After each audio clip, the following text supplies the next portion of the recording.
டாபாவுக்கு வந்துருக்கோம் சாப்பிட்லான்னு சொல்லிட்டு. வாங்க எல்லோரும் சாப்பிட்லாம். Bye friends, bye friends. நான்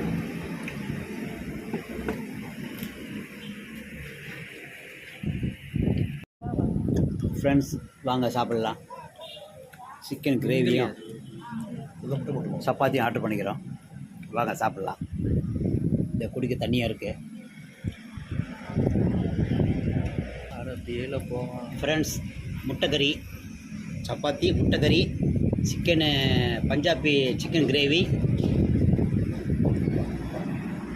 இதுப்பா இதில் இதுப்பா ஃப்ரெண்ட்ஸ், இது வந்து ஹைதராபாத் சிக்கன். நல்லா சூப்பராக இருக்குது. நீங்களும் வந்தால் டாபாக ட்ரை பண்ணுங்கள். சூப்பராக இருக்குது. நல்லா க்ரீன் கலரில் இருக்குது ஹைதராபாத் சிக்கன்.